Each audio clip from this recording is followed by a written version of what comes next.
Bom, meus irmãos, vamos dar continuidade à nossa série de exposições no Evangelho de Marcos. Estamos trabalhando de maneira expositiva ao longo aí desses últimos domingos e hoje nós encerraremos o capítulo 2.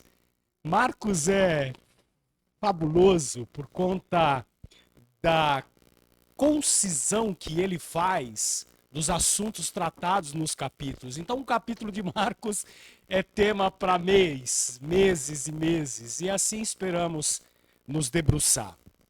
Bom, queria convidar a todos nesse exato momento a abrir a palavra de Deus no segundo capítulo do Evangelho de Marcos, capítulo 2, versículos 23 a 28. Nós vamos fazer a projeção, e não por tradição, mas por necessidade. Eu gostaria que a igreja se colocasse em pé, uma vez que nós estamos diante da palavra do Senhor, e essa reverência é importante como um gesto, mas também uma maneira de prostrarmos diante do Senhor com o nosso melhor. Então vamos fazer a leitura da palavra de Deus. Nós estamos no capítulo 2, versículos de 23 a 28, e eu gostaria que você me acompanhasse nessa leitura. Diz assim o texto bíblico: Aconteceu que, num sábado, Jesus atravessava as searas, e os seus discípulos, ao passar, começaram a colher espigas. Então os fariseus disseram a Jesus: Olhe, por que eles estão fazendo o que não é lícito aos sábados? Ele lhes respondeu: Vocês nunca leram o que Davi fez quando se viu em necessidade e teve fome, ele e os seus companheiros? Como entrou na casa de Deus no tempo do sumo sacerdote Abiatar e comeu os pães da proposição, os quais só aos sacerdotes era lícito comer. E ainda deu esses pães aos seus companheiros. E Jesus acrescentou: o sábado foi estabelecido por causa do homem, e não o homem por causa do sábado. Assim, o Filho do Homem é Senhor também do sábado. Amém. Bom, essa breve passagem, pode se assentar, meus irmãos, está repleta de significado para nossa compreensão da pessoa de Cristo e também do entendimento da teologia que professamos. O registro dessa passagem chega até nós por meio da supervisão e inspiração de Deus, o Deus Espírito Santo. Vamos então recebê-lo com todo o peso da autoridade que esse ensino e essa palavra carrega, meus irmãos. Por isso, vamos orar clamando a Deus. Ó Senhor, mais uma vez estamos aqui pedindo a presença do Teu Espírito da verdade para iluminar o nosso entendimento ao ouvirmos e meditarmos na Sua santa palavra, para que à medida que crescemos em nossa compreensão de Jesus e do Seu reino, possamos amá-lo mais puramente e segui-lo mais de perto. E pedimos, Senhor, essas coisas em Seu santo nome, Cristo Jesus, nosso Senhor e Salvador, o Senhor do sábado. Amém. Amém.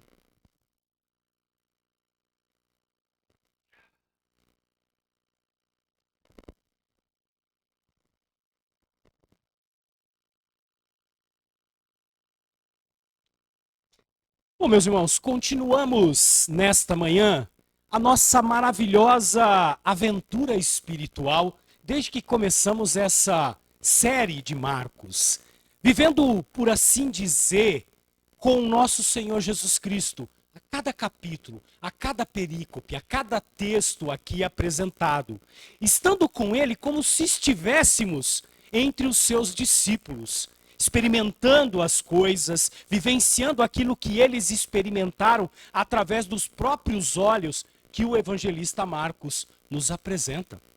Cada um dos evangelhos, de uma maneira especial, Mateus, Marcos, Lucas e João, destina-se a apresentar-nos não apenas os eventos da vida de Jesus, mas a realidade da sua identidade.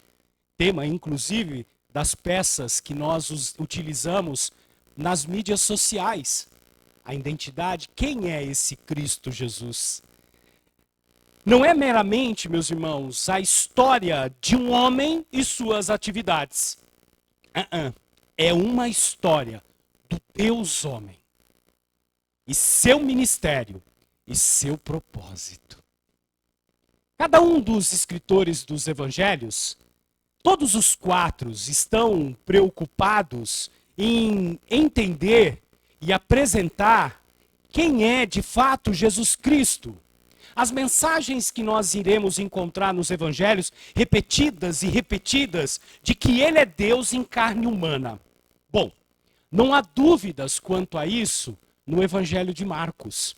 Se a gente se lembrar daquilo que já foi falado, exposto, pregado aqui nos domingos anteriores, se você não acompanhou, fica aqui uma dica, vá até a nossa página no YouTube e ali faça um acompanhamento de cada um desses trechos. Logo no capítulo 1, no versículo 1, o Evangelho de Marcos é inaugurado dizendo o seguinte, que nosso Senhor é apresentado como Jesus Cristo, o Filho de Deus. Na sequência, já no versículo 3 desse mesmo capítulo, ele é identificado como o Senhor. Nos versículos 7 e 8, nosso Senhor é descrito como aquele que vem e que é mais poderoso do que João Batista. E sobre ele o próprio João Batista diz, não sou digno de me abaixar e desamarrar a correia das suas sandálias. E ainda no capítulo 1, Cristo Jesus é identificado como aquele que vai batizar com o Espírito Santo. Já no versículo 11, Deus o Pai o chama, meu filho amado, em quem me comprazo. O versículo 14 do capítulo 1 diz o seguinte, ele é o pregador do Evangelho de Deus, que nos abre a porta do reino e apresenta o reino da salvação a todos os que se arrependem e creem. Versículo 24 desse mesmo capítulo, a gente viu que até os demônios pesam sobre sua identidade, referindo-se a ele como o Santo de Deus.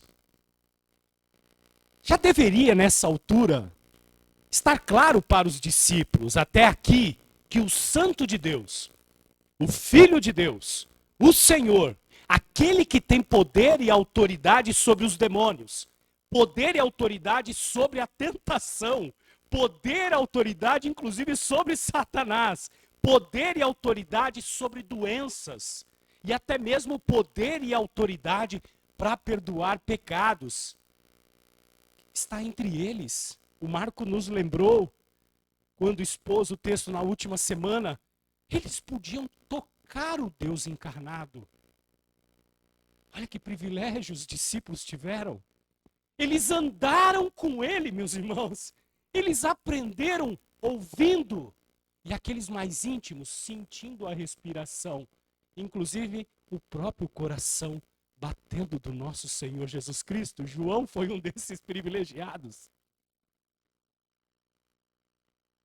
Olha que interessante, quão importante, nessa altura do capítulo 2, é se ele for de fato esse Salvador, aquele ao qual o Antigo Testamento, a lei, os profetas, os textos de sabedoria apontavam, que ele seja capaz de dominar todos os efeitos da queda do homem, vivenciados lá em Gênesis 3,15, quando o pecado o adentrou e dominou e tirou o domínio das coisas da mão do homem, dominando demônios, sobre Satanás, dominando as doenças, dominando até mesmo a morte e dominando o pecado. E assim, meus irmãos, Marcos em seu evangelho o identificou inequivocamente como Deus em carne humana, o verdadeiro Salvador e Redentor. Em nosso texto, nesta manhã, nos versículos 23 e a 28, que encerra esse capítulo 2, ele também é identificado mais uma vez, mas agora com um novo título. E não é um título qualquer. Um título que, para a tradição judaica, fez tremer as pernas dos fariseus e dos doutores da lei, sacudindo o coração e a mente da nação judaica. Versículo 28 diz: assim o Filho do Homem é Senhor também do sábado. O Filho do Homem, o Senhor do sábado. Bom, meus irmãos, naturalmente esse texto de Marcos, do capítulo 2 aqui, que lemos do versículo 23 a 28, ele vai ter duas divisões naturais. A primeira, identificando o conflito entre os fariseus e Jesus, e na sequência, dos versículos 25 a 28, a resposta de Jesus aos fariseus. E depois de expor o texto, dentro dessa métrica, dentro dessas sessões, eu gostaria de apresentar uma terceira sessão, que é as implicações do ensinamento de Jesus sobre ser o Senhor do sábado para nós hoje. Tanto hoje quanto na próxima semana, o tema sábado vai estar aí sendo trabalhado dentro das exposições, porque esses textos que leremos e na próxima semana, no capítulo 3, a gente trará ainda implicações. Bom, bora então falarmos aqui do conflito entre os fariseus e Jesus sobre a observância do sábado. Está lá nos versículos 23 e 24 que lemos, mas vamos ler novamente, você pode me acompanhar. Diz assim: aconteceu que, num sábado, Jesus atravessava as searas, os campos que ali estavam, e os seus discípulos, ao passar, começaram a colher espigas. Então os fariseus disseram a Jesus: olhe, por que eles estão fazendo o que não é lícito aos sábados? Bom, meus irmãos, mais uma vez Marcos vai nos apresentar aqui o conflito entre os fariseus, os mestres e doutores da lei, e Jesus Cristo. Já vimos um desses conflitos nas exposições passadas. Mas olha que interessante, o tema do conflito agora era o sábado. E claro, a tradição acerca dele. Lemos o relato aqui no versículo 23, principalmente, antes dos fariseus ali inquirirem Jesus, um tanto quanto trivial, banal, simples, inócuo, não é verdade? De que Jesus estava andando por um dos campos de grãos da região com seus discípulos. Até aí, nada de novidade, e eles então ali arrancaram algumas espigas e começaram a comer. Lucas, que é o evangelho correlato a essa mesma passagem no capítulo 6, esse mesmo texto é trabalhado em Lucas e em Mateus, ele vai nos acrescentar algo que em Marcos não temos, dizendo que eles debulhavam essas espigas com as próprias mãos, conforme o relato de Lucas 6:1 que diz: aconteceu que, num sábado, Jesus passava pelas searas e os seus discípulos colhiam e comiam as espigas. Lucas acrescenta, debulhando-as com as mãos. Enquanto os discípulos estavam ali ocupados, colhendo estas espigas, com fome, para saciar aquilo que provavelmente estava ali batendo dentro dos seus estômagos, depois de alguma caminhada, de andar com Jesus por onde Jesus passava, pregando e tudo mais, onde estavam os fariseus? Os fariseus estavam ali, fazendo aquilo que eles eram expert, cuidando da vida alheia. E impondo as suas tradições a todos quantos eles podiam. Como era do costume deles isso. Então, quando eles observam essa situação, meus irmãos, eles automaticamente começaram a criticar Jesus e seus discípulos. A nossa indiferença, a indiferença ocidental, principalmente em relação a observância do sábado, talvez possa prejudicar a sua e a minha compreensão sobre a importância do sábado para o judaísmo. No Ocidente, a gente não tem muito esse olhar em relação ao sábado, ressalvadas aqui algumas seitas e religiões que têm a guarda do sábado ali especificamente. Mas essa indiferença faz com que a gente passe os olhos por essa passagem e não dê tanta atenção. Mas me permita aqui trazer para vocês informações importantes sobre este ponto e essa tradição do sábado. O sábado, meus irmãos, era e é fundamental para os judeus, inclusive nos dias de hoje. E era algo que separava a nação de Israel das outras nações. Nós tínhamos dois elementos ali que faziam distinção. Um era a circuncisão para os homens. Então, dentro dessa circuncisão, nós tínhamos também a guarda do sábado. O quarto mandamento dos 10 mandamentos ordenava que os judeus descansassem no sábado, seguindo o exemplo de Deus na própria criação. E isso não incluía apenas os judeus, mas, dentro do seu contexto da época, os seus escravos, as pessoas que trabalhavam para estas famílias e judeus, os seus animais, inclusive a própria vegetação que essas famílias tinham. Ocorre que, de acordo com a lei deuteronômica, ali do Antigo Testamento, o que Jesus e os seus discípulos estavam fazendo, o que os discípulos de Jesus, porque a palavra não diz que Jesus estava colhendo, mas os seus discípulos, era realmente permitido. Uma vez que os transeuntes, as pessoas que passavam por esses campos, essas searas, poderiam entrar nesses, talvez milharais, ou outra espécie de grão, e poderiam ali se satisfazer com as suas necessidades básicas. É claro que os estrangeiros não tinham a permissão para entrar e colher toda a safra, roubá-la. Mas eles podiam saciar a sua fome. Isso tudo dentro da tradição judaica, dentro da lei judaica, é visto lá no livro de Levíticos, no capítulo 19, versículos 9 e 10. Nós não vamos ler porque é um texto longo. E no livro de Deuteronômio, no capítulo 24, 19 e 21, que vai tratar do princípio conhecido como gleba, como respigo. Então, o que é a gleba e o respigo? É essa liberalidade de uma pessoa com fome entrar em um campo, em uma seara qualquer, e ali se valer dos frutos que ali tenham, para satisfazer as suas necessidades básicas daquele momento. Isso era tranquilamente permitido. De modo algum, Jesus e os seus discípulos estavam quebrando a lei de Deus. Entretanto, os fariseus não se contentavam apenas com a lei em si mesmo e permanecendo nela por si mesma. Criaram regras, tradições e instituições. E ainda que fosse permitido tudo isso que eu disse, isso não era permitido fazer no sábado. Eles acrescentaram à lei de Deus aquilo que poderia ou não ser feito ao sábado.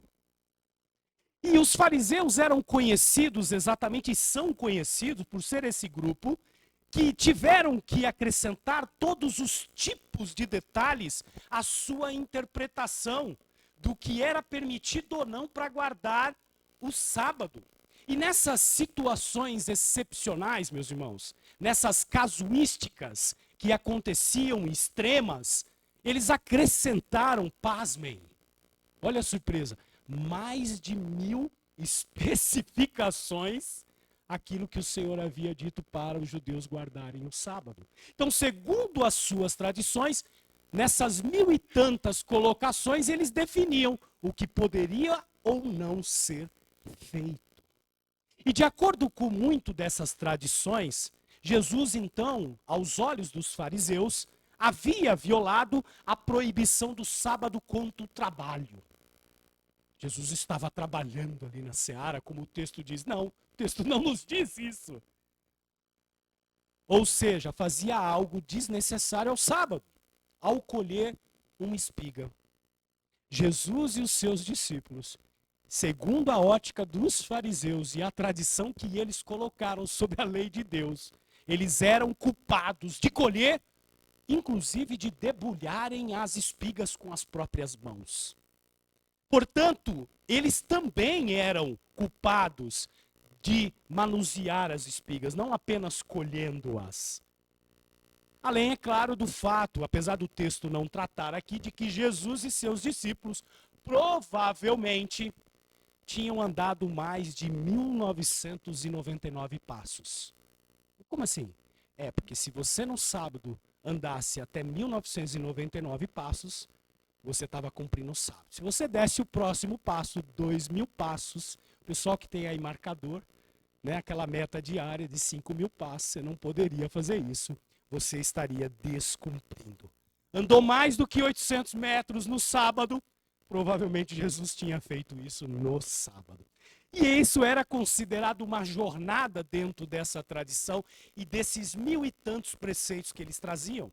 Então, os fariseus estavam, mais uma vez, achando motivo, balançando o dedo na cara de Jesus e dizendo: você não tem permissão para fazer isso. Bom, o texto então, versículos 25 a 28, nos apresentará a resposta de Jesus. E o texto começa dizendo assim: ele, Jesus Cristo, lhes respondeu: vocês nunca leram o que Davi fez quando se viu em necessidade e teve fome? Então aqui ele começa a contar uma história lá de 1 Samuel. Ele e os seus companheiros, como entrou na casa de Deus no tempo do sumo sacerdote Abiatar e comeu os pães da proposição, os quais só aos sacerdotes era lícito comer, e ainda deu esses pães aos seus companheiros? E Jesus acrescentou: o sábado foi estabelecido por causa do homem, e não o homem por causa do sábado. Assim, o Filho do Homem é Senhor também do sábado. Bom, Jesus em sua resposta vai lembrar Davi. Assim como cada rabi que tinha na figura de Davi, exatamente como aquele rei do qual viria o Messias, e ele era sempre citado, a figura de Davi, nos ensinos rabínicos, Jesus vai olhar para os fariseus e vai dar uma resposta elencando um exemplo da vida de Davi. E aqui é maravilhoso, meus irmãos, e aqui o Senhor nos ensina muita coisa, e quando eu leio esse texto, eu fico assim perplexo, essa minha natureza italiana, né, Márcio Bertolini, explosiva, eu responderia diferentemente a esses homens. Mas olha a maravilha, como o nosso Senhor tratava cada situação. O Deus encarnado, preste atenção, ó.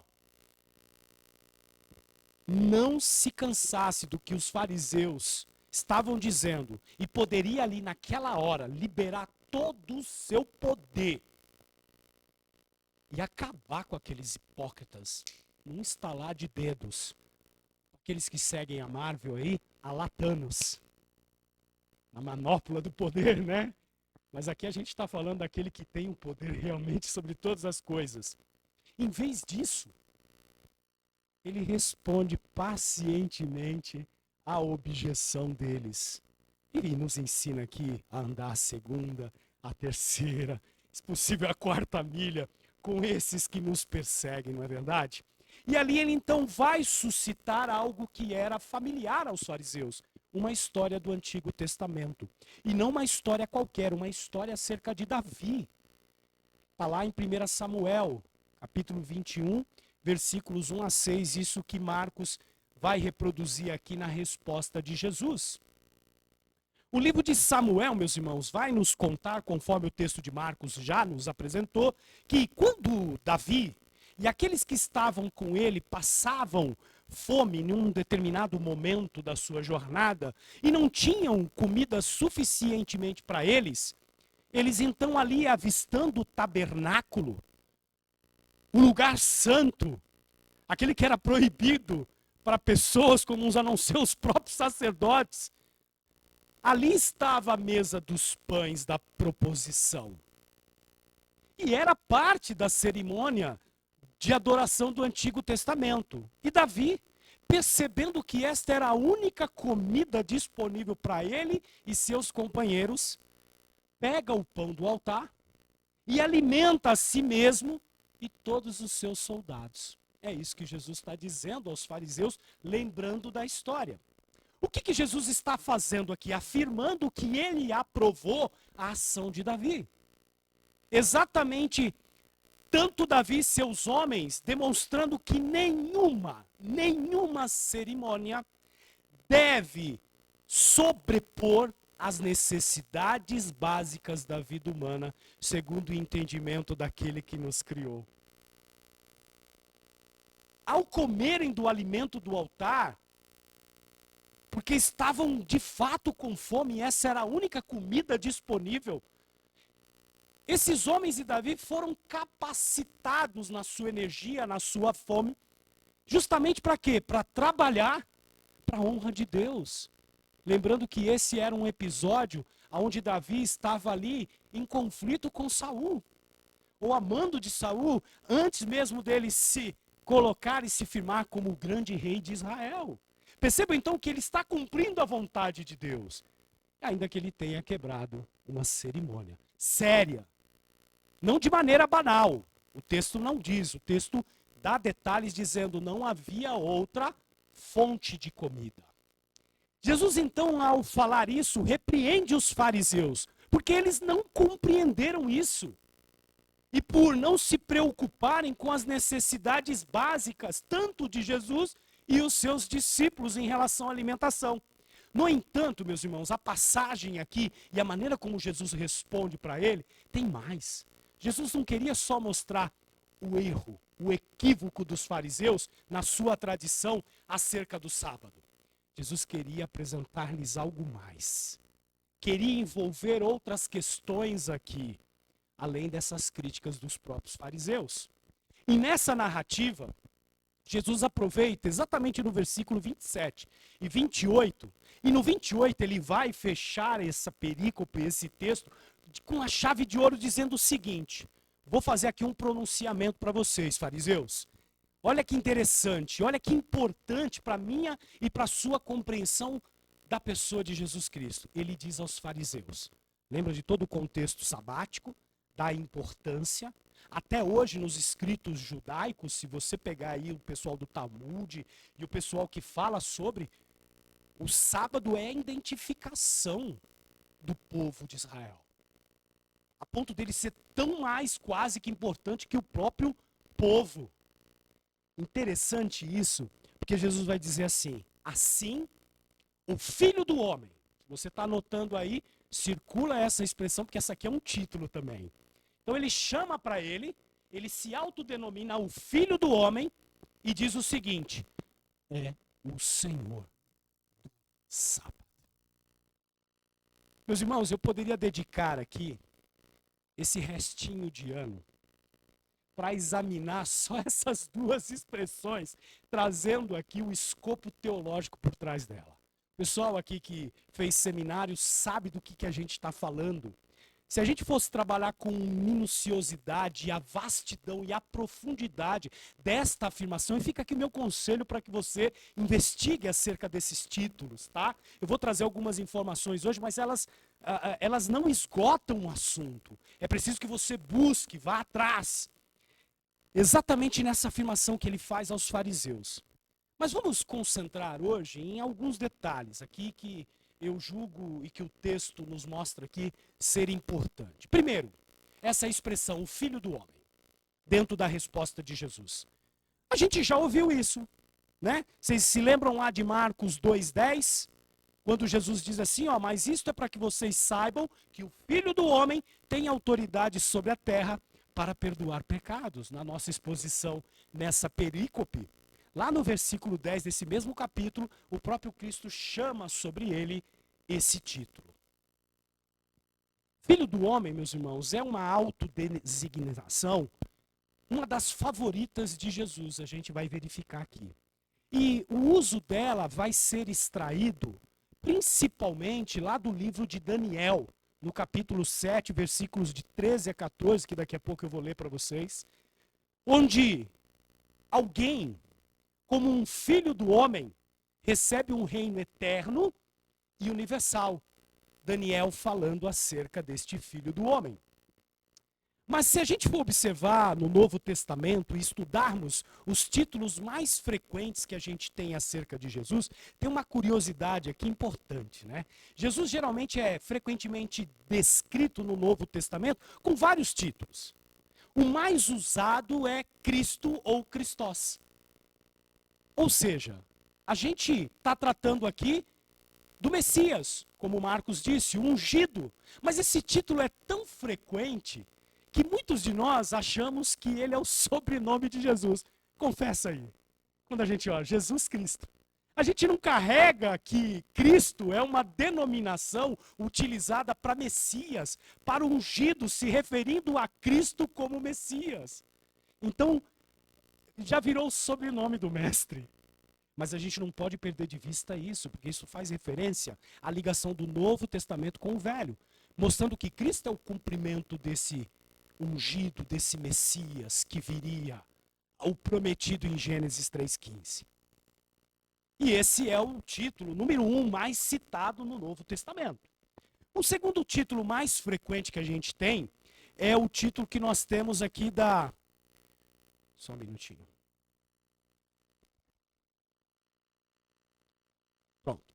O título que a gente tem sobre a palavra Senhor, que no grego, a forma grega dela é Kyrios. Já falamos aqui também dessa expressão Kyrios, que corresponde exatamente ao título Adonai do Antigo Testamento, que era um título, meus irmãos, exclusivamente, espera aí que eu vou definir palavra, sílaba por sílaba, exclusivamente a Deus, como seu título supremo, Adonai. Shalom Adonai. Yahvé Adonai.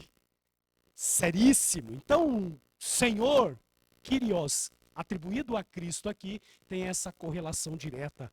O Salmo 8,9, por exemplo, quando se refere a Deus, vai se referir como, ó Senhor, Senhor nosso, com o Senhor como seu nome, nosso Adonai, com seu título supremo. Portanto, em termos de tradução grega, do hebraico, Senhor é o título mais elevado dado a Deus no Antigo Testamento.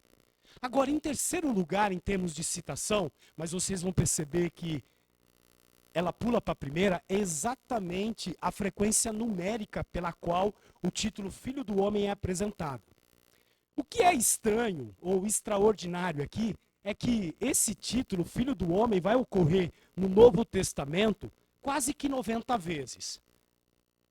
E o que é extraordinário aqui? É que 80 dessas 90 vezes é o próprio Jesus Cristo que autodenomina-se. O próprio Senhor, então, usava esse título para ele. Então, em termos de frequência numérica, a gente está falando aqui de terceiro. Mas, entretanto, porém, contudo, todavia, o fato de Cristo se autodenominar o torna aí em primeiro lugar. Então, embora esse título, Filho do Homem, ao qual Jesus aqui apresenta na resposta para tratar do sábado aos fariseus, tenha um elemento de referência à sua humanidade, é verdade, mas a referência dominante é exatamente a sua divindade, conforme nós falamos, que está lá em Daniel 7, dos versículos 13 a 14, que diz exatamente assim, o texto do Antigo Testamento, Daniel 7,13.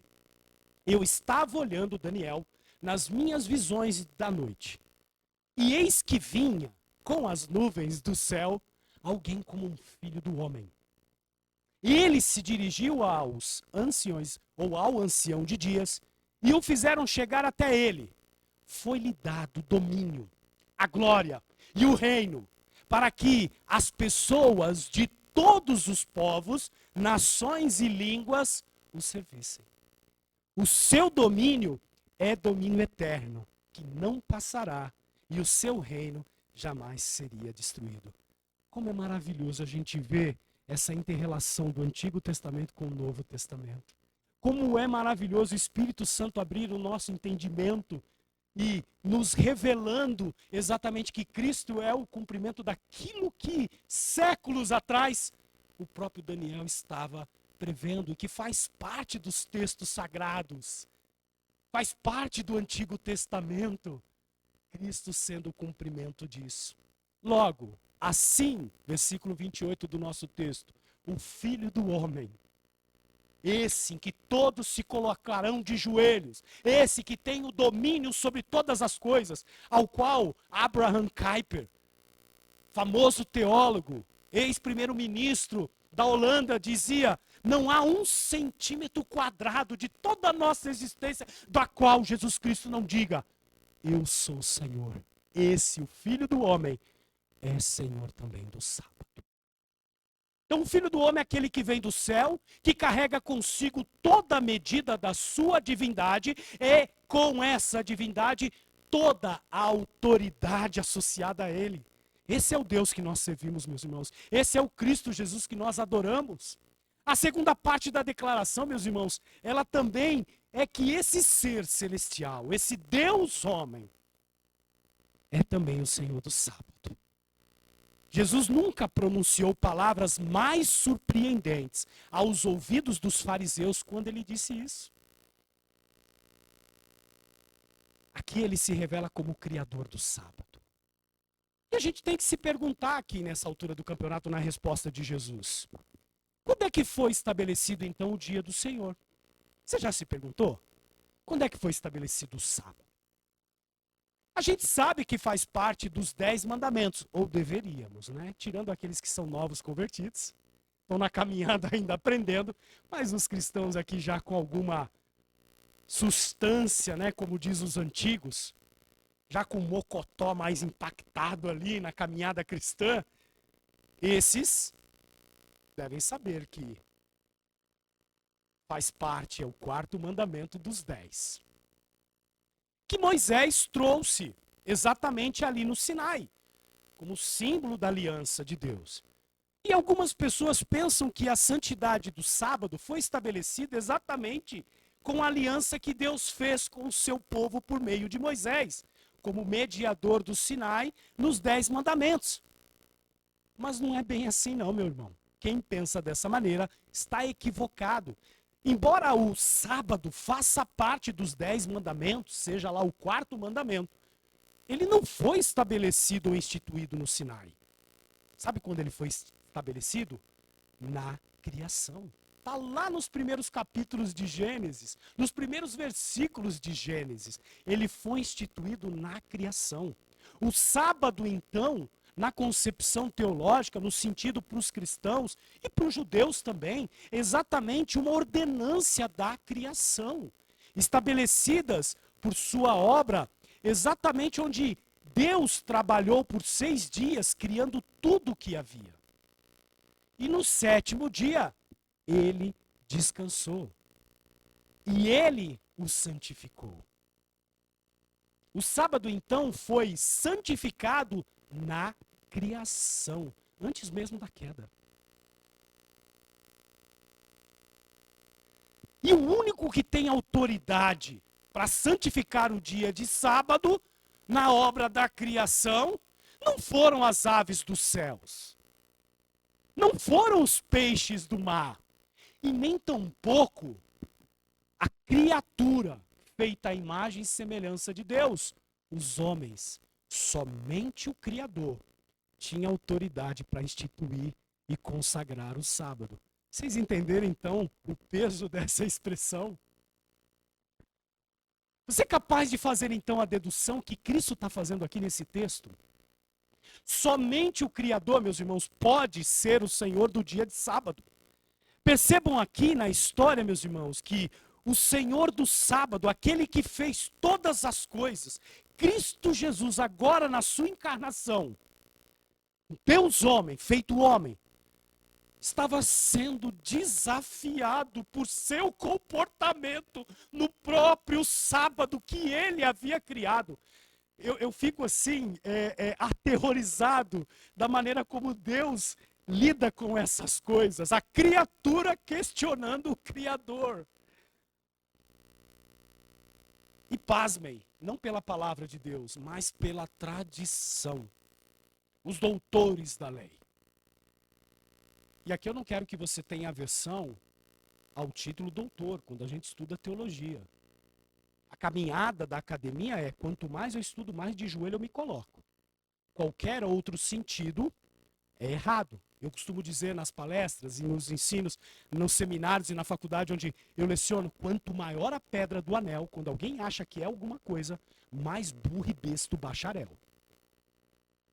Então aqui é o inverso, os doutores da lei com suas tradições questionando aquele que criou o sábado. Vocês entenderam o teor dessa discussão e dessa conversa que Marcos está nos narrando aqui? Olha que profundidade. Isso tem que fazer com que você saia daqui hoje e medite nesse texto. E vá buscar as suas correlações no Antigo Testamento, em outros textos, para que você possa se maravilhar ainda mais com esse Deus que nós servimos. Jesus estava dizendo a eles, o quê? Você está me dizendo que o que eu posso fazer no sábado? Bom, ele não disse exatamente assim, né? Assim teria sido eu ou você. Eu com toda certeza, e gesticulando a mão assim, né? Fazendo o movimento do italiano. Justamente por conta da minha indignação. E quanto mais indignado a gente aqui que tem ancestralidade na Itália, mais mexendo a mão a gente fica. Mas aqui não, olha o que Cristo faz. Ele vai agora trabalhar de uma outra maneira. Então vocês veem agora, meus irmãos, porque eles mal podiam esperar para matá-lo. Por que os fariseus odiavam Cristo Jesus? Porque eles viam ele como um blasfemador. Afinal de contas, Deus não havia aberto o coração deles. Pelo contrário, endureceu para que fosse cumprido o plano da redenção. E eles não conseguiam compreender essas coisas. O que Jesus está querendo dizer para eles? Escute bem vocês. Eu decido o que é lícito e o que não é lícito no dia de sábado. Eu sou o Senhor do sábado. Bom, texto de esses 2 capítulos vão conter aí uma importante indicação sobre o relacionamento de Jesus com a Torá. E isso é importante para que você não saia daqui achando que Jesus anulou o sábado. Muito pelo contrário, meus irmãos. Aqui vai mostrar exatamente a maneira como Cristo lidava com a lei, como Cristo lidava com o evangelho, como Cristo lidava com a própria Torá. E o que tem sido por muito e muito tempo, ao longo de toda a história da cristandade, objeto de controvérsia. O texto aqui nos apresenta exatamente Cristo evitando os extremos do legalismo e do antinomianismo, que é aquela compreensão de que a lei do Antigo Testamento foi derrogada por Jesus Cristo e ela não tem mais validade. Calma.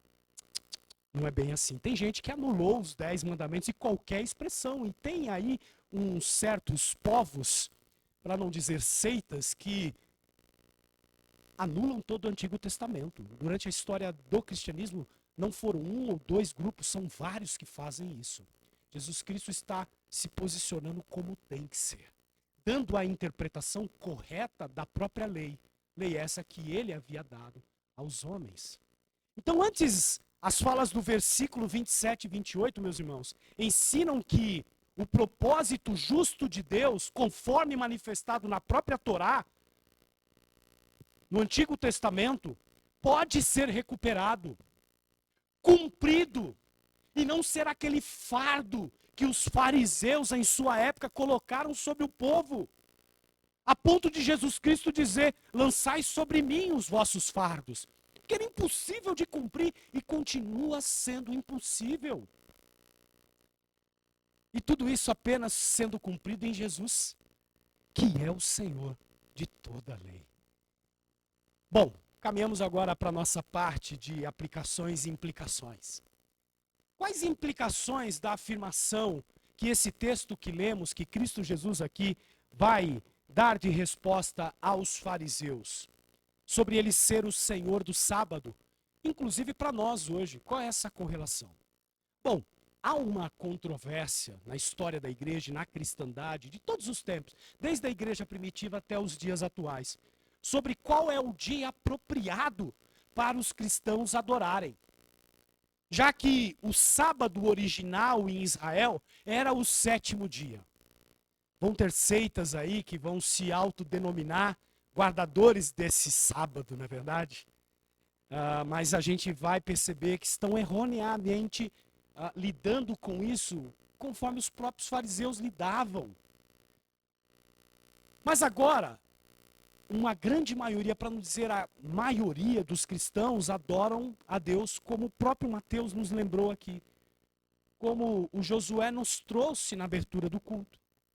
Como você já ouviu dentro da liturgia desse culto hoje, de que nós adoramos a Deus, ao invés do 7º, no primeiro dia da semana. Embora esse ciclo sabático ainda seja mantido. Ou seja, é o primeiro dia em vez do 7º, mas ele vai se repetir a cada ciclo de 7. Por que então adoramos ao Senhor no primeiro dia ao invés do 7º? Por quê? Da onde vem esse entendimento?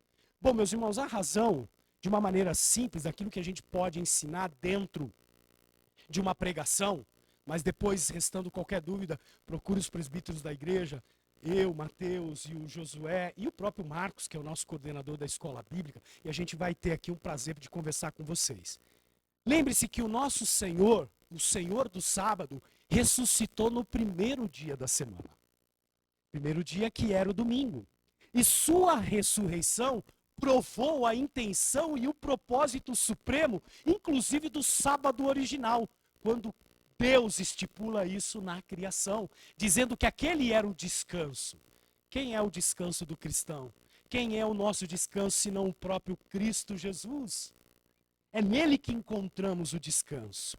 Logo, no sábado, Deus provê a seu povo um tempo de descanso. Mas esse sábado, ele apontava para um tempo futuro, meus irmãos, em que o seu povo entraria em descanso pela ressurreição.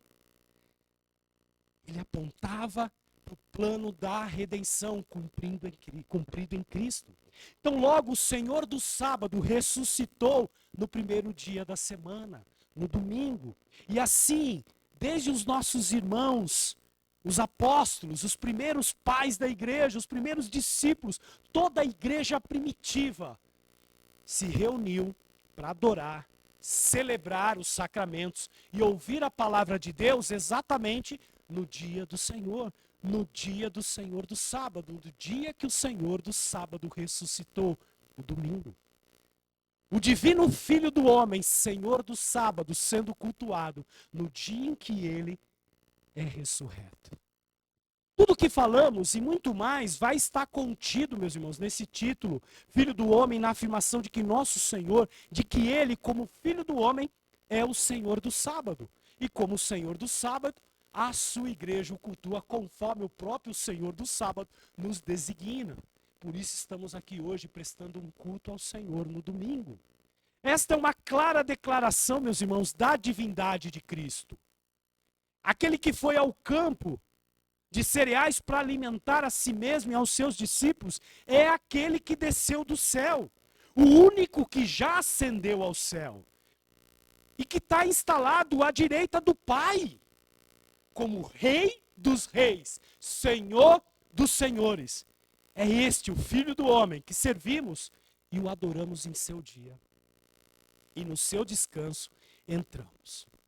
Bom, como então lidarmos com o sábado cristão, o nosso domingo? Quero lembrar que a gente vive uma encruzilhada de duas narrativas. Como professor de cosmovisão, não poderia deixar de falar isso.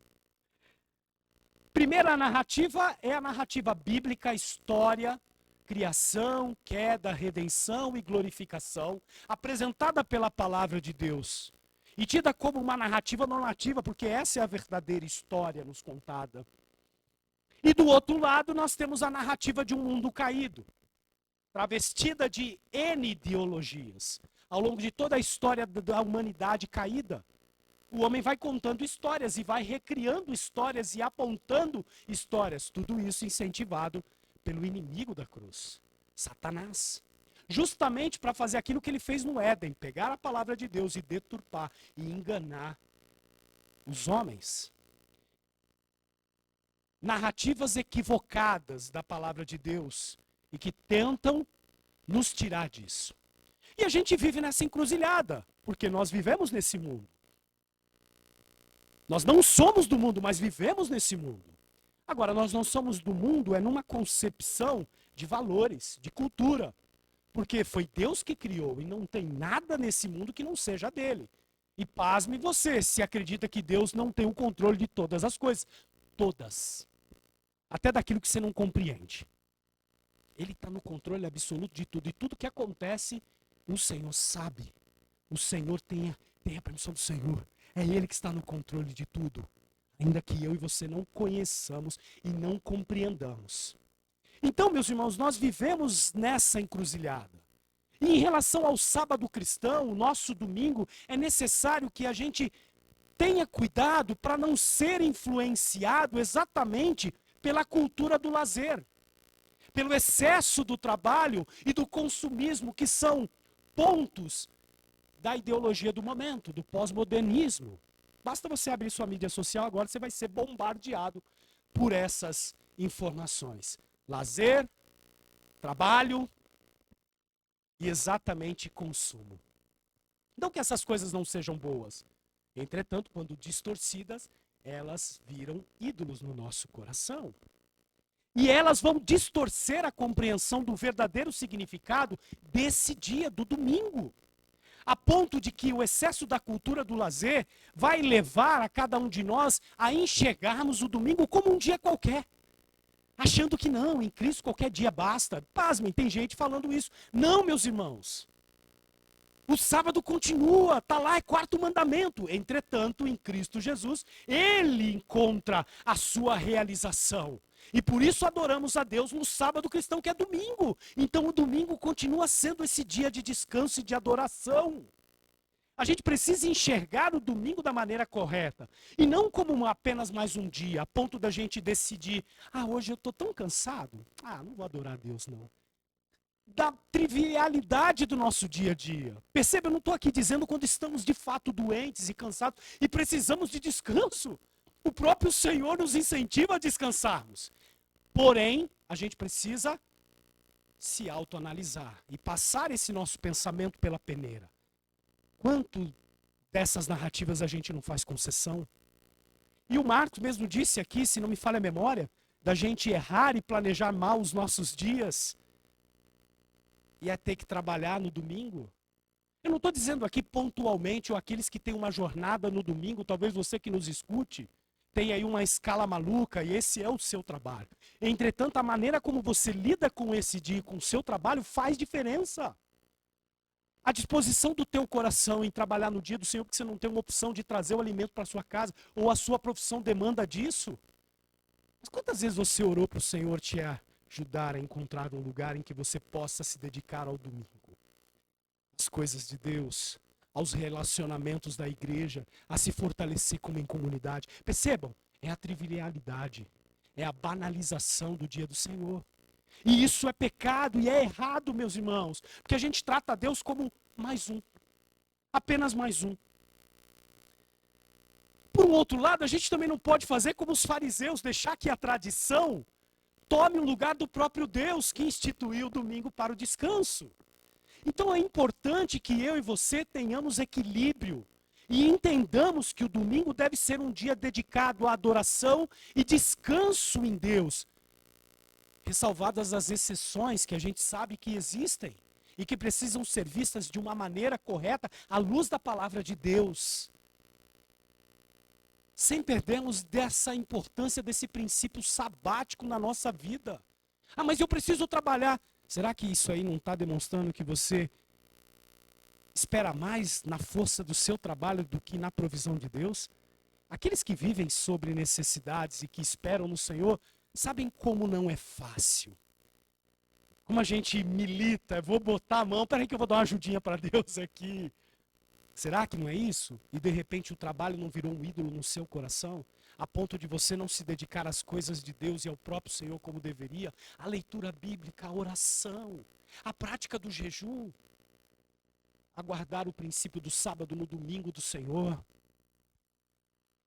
Meus irmãos, a gente não pode perder de vista a importância desse princípio e trazer isso para as nossas vidas.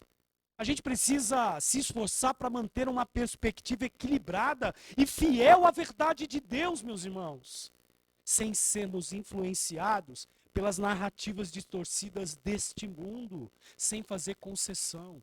Aqui, na nossa igreja, como cristãos batistas, que professam uma teologia reformada, a gente sabe e entende da importância das confissões, tanto que na nossa quarta-feira, você que nos visita está convidado para acompanhar os nossos ensinos. A gente se debruça sobre a Confissão Batista de Londres, de 1689. Tem muita coisa ali que podemos trabalhar e aprendermos com ela. Entretanto, a gente também aplica nas nossas vidas o entendimento da integralidade diante de Deus. A gente entende aqui o domingo exatamente como um princípio sabático. Um dia de nos reunirmos presencialmente, como Mateus lembrou a nós aqui hoje. Por isso que nós nos reunimos presencialmente, porque é onde Deus comunica a sua graça. Então a gente muda essa ideia do culto online, com as facilidades do mundo moderno. Meus irmãos, não, culto é isso, é troca, é presencial, é vida em comunidade. Uma mensagem de WhatsApp não substitui uma visita na casa de ninguém, um abraço caloroso. Se você se lembrar da pandemia, como o Mateus nos trouxe, você vai se lembrar da saudade que a gente tinha de tocar um no outro. Nós fomos feitos para sermos seres relacionais. Agora, a gente precisa entender também que a vida com Deus se dá nessa integralidade da vida. E não enxergarmos a vida pelas lentes como os fariseus, e que muitos grupos cristãos hoje em dia fazem. Eles adotam uma visão dualista, uma visão do sacro, do santo e do profano.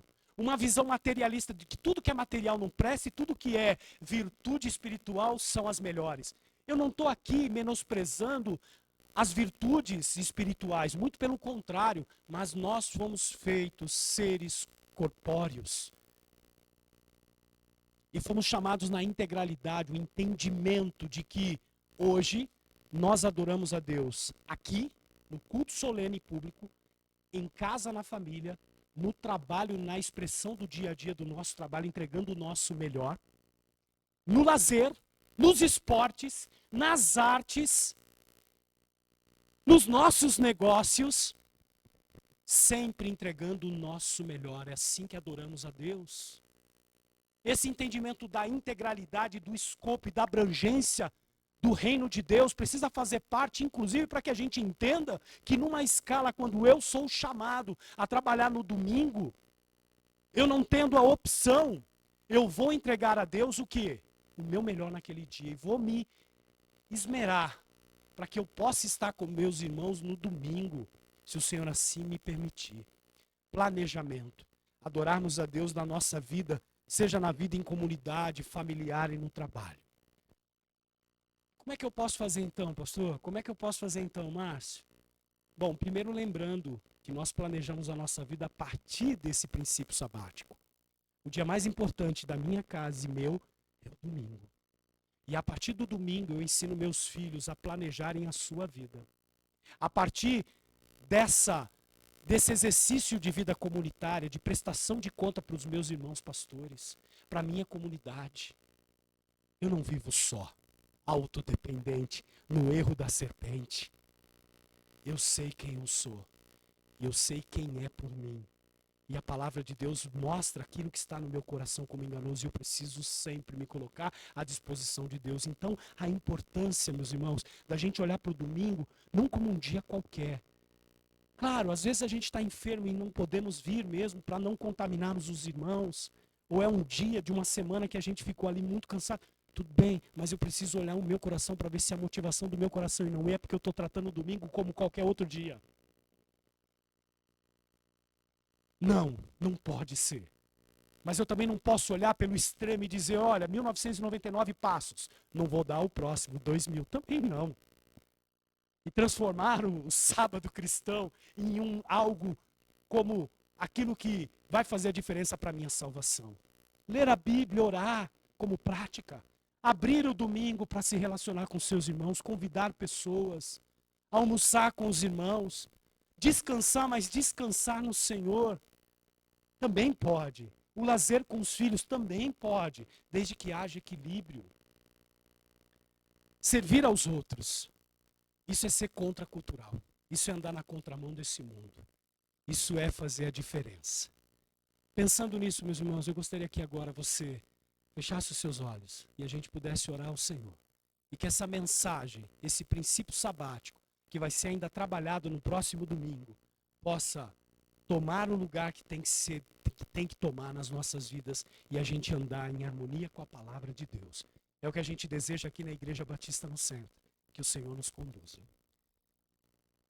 Senhor, eis-nos diante da sua palavra e da dificuldade em encontrarmos em nós força para cumpri-la. Mas louvado seja o teu santo nome, que não nos desampara. E sabemos que não é na nossa força, Senhor, mas na força do teu Santo Espírito. Nos ajuda a compreender, Senhor, os mistérios da tua palavra e a riqueza desse texto que lemos e expressamos hoje. Que isso possa se fazer verdade em nossas vidas e a partir de hoje a gente planejar os nossos dias a partir desses princípios, Senhor. A gente escolher as coisas que vamos fazer no domingo pensando naquilo que podemos entregar a Ti, meu Pai. Que seja um descanso, mas que seja um descanso verdadeiramente em Ti, Senhor. Ajuda-nos a conduzirmos as nossas famílias. Ajuda-nos a fazer a diferença como sal e luz em um mundo que jaz em trevas. E não permita, Senhor, que as concessões com as narrativas deste mundo seja o carro-chefe da nossa vida, que a gente possa olhar e perceber o quanto da sã doutrina a gente tem praticado e vivido. Fala aos nossos corações. Que o Senhor possa trabalhar em nós essas verdades bíblicas. Em nome de Cristo Jesus. Amém.